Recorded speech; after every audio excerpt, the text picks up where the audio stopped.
Hello, and welcome to the Dr. Toomer Talk Show. I'm Dr. Catherine Toomer, and I am a family medicine and community health physician, founder of Total Weight Care Institute, and also the creator of Your Light Wellness and Weight Care, which is a telemedicine, national telemedicine, um, telehealth a group of physicians who help people with their metabolic health, particularly around weight loss and GLP-1 medications. So if you're listening, please let me know where you're listening from. Say hello and let me know where you're listening. And if you're listening later, put in hashtag replay and still let me know where you're listening. Um, I have my email running along the bottom, so I will come back to that later. So if you have questions, you can ask me at the end. I do a Q&A at the end of all of my lives. And but if you have a question later, or if you want it to be more private, you can always write to me to my email. So I'm going to move the banner so that it stops running along the bottom. All right. So again, I'm Dr. Catherine Toomer, and we are here to talk about how to get ready for 2026. Now, everyone knows, even though we try not to do it, we still set New Year's resolutions. We start thinking about the end of the year and what we're going to do at the beginning of next year. And so this is a good time to start planning about how you're going to do things. But before I continue, I'm going to say hello.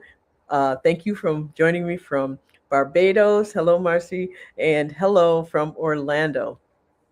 So, last week we actually had an international crowd. I think we had someone from France, from Barbados, from the Bahamas, from where else? There were a couple of people from it was from all over the world, and so it was really and from England, I think. So anyway, it was really quite nice. So when preparing for to do anything, it's always really important to plan. I always say if you fail to plan, plan to fail. So when it comes to a method that I used, and I'll give a little background. So in 2021, I was a full-time physician, just had a baby, was on insulin. I was a diabetic on insulin, and I had class 3 obesity, and then went into congestive heart failure from my pregnancy, and at the time was told I had a 50% chance of living 5 years. I knew I had to do something. I was desperate. My life depended on it. My children having a mother depended on it. But when I tried to get help for what I felt was the only thing I could control, which was my diabetes and my weight, no one would help me because they were more concerned about my heart, rightly so. And there you go. Um, and so what happened was that um, I needed to have a program that I could follow to get my health in order. Thankfully, my husband is also a physician, and we just kind of put our heads together. We really tried to work hard to figure out what I could do. But as you can imagine, having a newborn, having, two, three, pretty serious chronic conditions at the same time, I was excessively tired. And anything I did could not make me more tired. And so everything we did was the bare minimum we could get away with in order to get the results we needed. And I thought, I'm onto something because it worked. Within 6 months, I was off insulin. Within 6 months, I had lost 60 pounds just from doing little things because I couldn't exercise because my heart wouldn't allow it. So it had to be, metabolic control in some other way. And so we started realizing that there's some little things that happen that had big impacts. And so later, when I used my same program that I created for my patients, I'm like, I need to give this thing a name. And so the MEMO method was born. And MEMO stands for minimal effort for maximal outcome. And one of the things I realized with my patients and why I've had so much success with them is because it's not difficult. I've had so many people tell me this is just too easy. I've had other people tell me, I'm not really doing anything. How is this working? I'm not doing anything. Well, so we're going to talk about why this is so important. When you do things in a difficult way, often what ends up happening, you push yourself to the limit and then you stop and then you end up behind where you were before. Example of this is, suppose you're on one side of a room and you see someone that you've been waiting for years to talk to on the another side of the room. And so you see this person, you want to talk to them, and so you sprint as fast as you can to get to the other side of the room. Problem is, by the time you got there, you're so winded you couldn't talk. And so the person you're trying to talk to is sort of standing there saying, sorry, when you catch your breath, we'll talk. So as you're trying to catch your breath, other people are lining up and talking to this person, people who walked over. Now, instead of sprinting over, what if you had walked over? So yeah, you got there in 1 minute, but then it took you 20 minutes to recover, and say that person left after 15. So you never got a chance to speak. What if you walked over slowly and it took you 4 minutes to walk over? You waited in a line for maybe 2 minutes, and that's 6 minutes total. And then you have a chance to have that conversation. So instead of sprinting for 1 minute and not being able to do anything when you got there, you took your time and used as little effort as possible walking and waited, and it took you 6 minutes, a lot longer, but you got the results you wanted. This is the exact same thing. When you do things in slow, small increments that are easy to maintain, you get there eventually. Slow and steady wins the race is an actual thing when it comes to your health, because there's no such place as your health. You're constantly doing things for the rest of your life.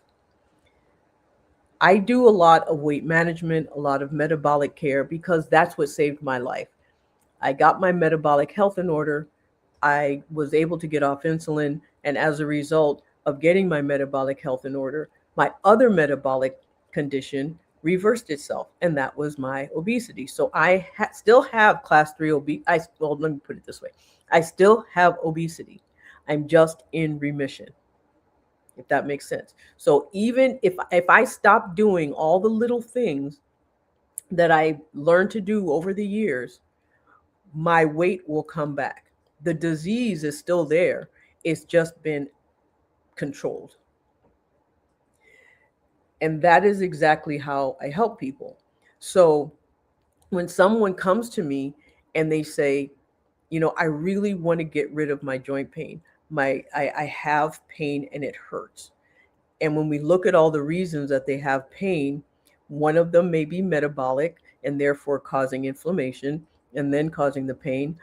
Others it could be because of that metabolic condition. They also have extra weight, which puts too much weight on their joints. And so we need to address that. But then there also could be that their muscles aren't as strong as they should be around the joint. And so therefore, there's another issue. So we hit all three. But if you do all of those things really, really fast and really, really stressfully, or just go all out, if any one of them fails, they all fail. And so you try to hit as many sides as one time.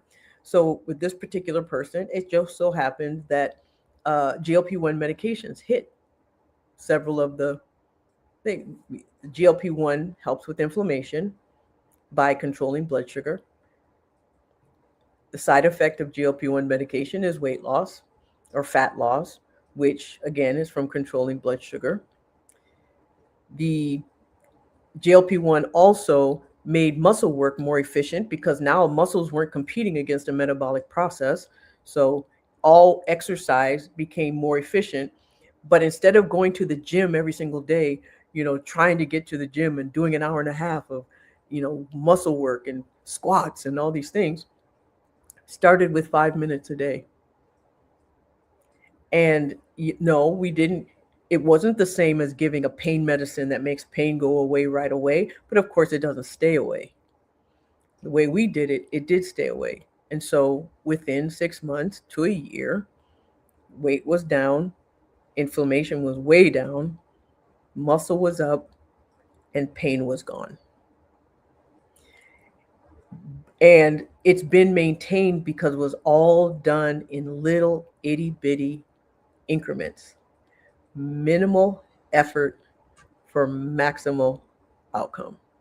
And I am a perfect example of how that works. I am 60 years old. I was 36 years old when I was um, diagnosed. I was told that I had a 50% chance of living 5 years, and yet I'm still here. My numbers aren't that great, actually, but I'm healthy. How is that? Because I don't have to do a lot to maintain my health or maintain where I am right now, because I've figured out the small things that keep me going. And I know that there are certain things that I can do daily or not do daily that help. Um, I like things that kill two birds with one stone. Big fan of those things. And I spend a lot of time studying for where I can find those things.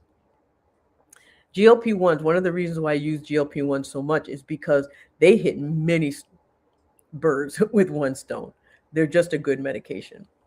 A lot of the complications we see with GLP-1s are really people misusing them in the quest for thinness, not really in the quest for metabolic control. Anytime we use them properly for metabolic control, we do not see those complications. In fact, I've never, in 15 years that I've been prescribing GLP-1s, I've never seen those complications at all. But even like, for example, if you have heart disease and you just simply cannot do things in very strenuous amounts. You have to do things slowly, but that slowness may seem like it's not getting you anywhere, but eventually it does. It's like putting one step in front of the other. Eventually you're going to get where you're going. It's just and it works in the exact same way when it comes to making changes. So when you're preparing for next year and you're preparing to, say, okay, I want to get healthy, which really it's a very ubiquitous goal. Be more specific. You want to be able to walk 3 miles at a time. Be very specific about your goals. We talked about SMART goals in the past.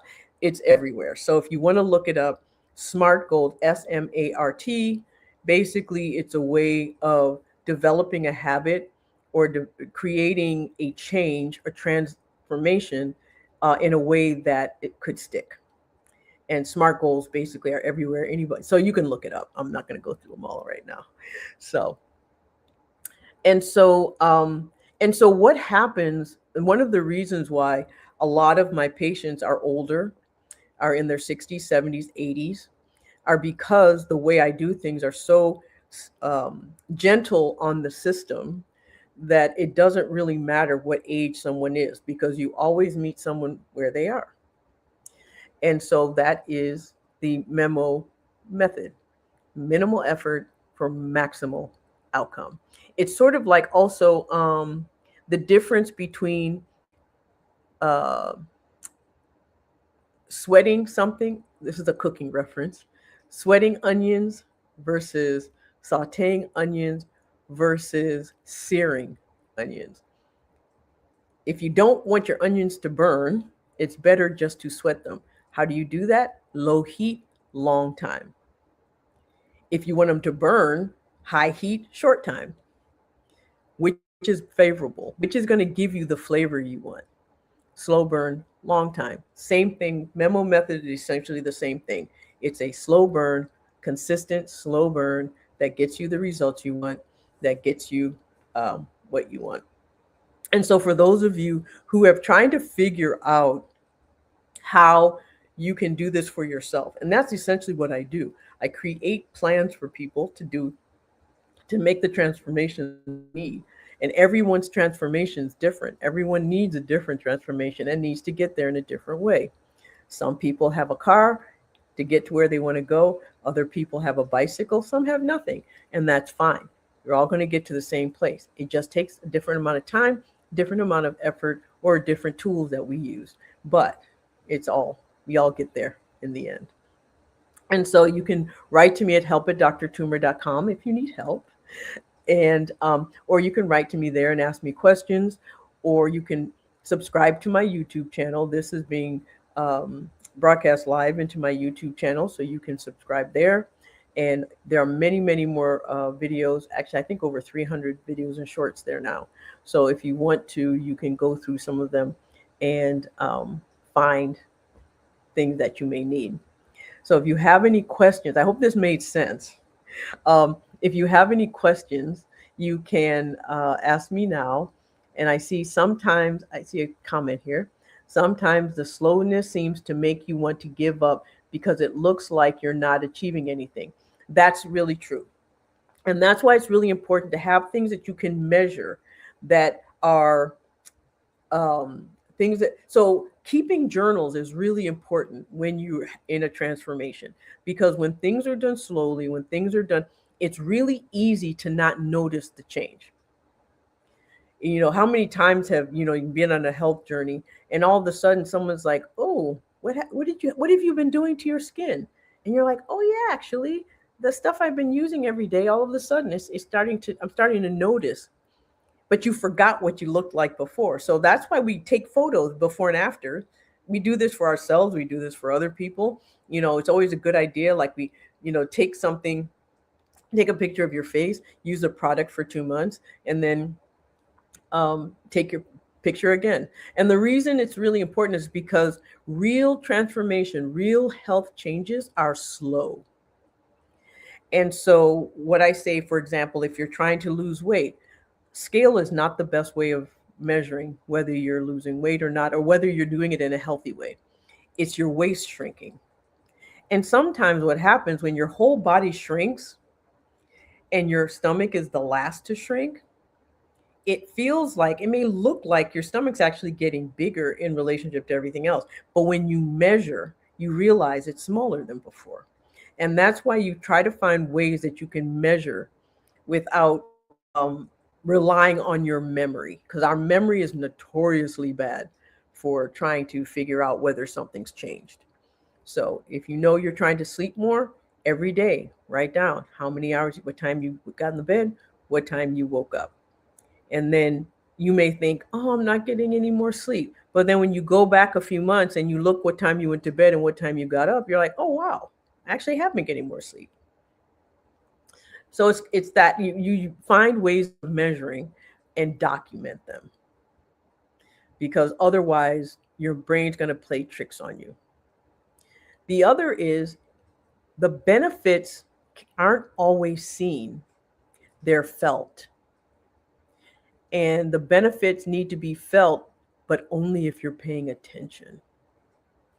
Perfect example, I went to my doctor. I had a doctor's appointment today, and she asked me, so how's your hip? And I'm like, my hip. She goes, the last time you were here, you're complaining about hip pain. And I was like, really? I forgot. Completely forgot. Because I wasn't having it. So, but if someone had said, oh, you're getting you're getting more muscular, your joints are getting healthier, I would have just like, not really. Because I forgot that I was having joint problems 6 months ago. So always measure, always write things down. Your brain will play tricks on you. So if you have any questions, now's a good time to ask. If you think of any later, you can write to me at help@drtoomer.com. I'll put the banner along the bottom again, since I have it. And if you, and then of course, share my videos with anyone that you think this may be helpful for. Or if you have questions about this or anything else, because it is, or anything specific to you, if you don't mind sharing. No? Okay. I know we're getting close to the end of the year. This is a time when everyone starts getting really busy. And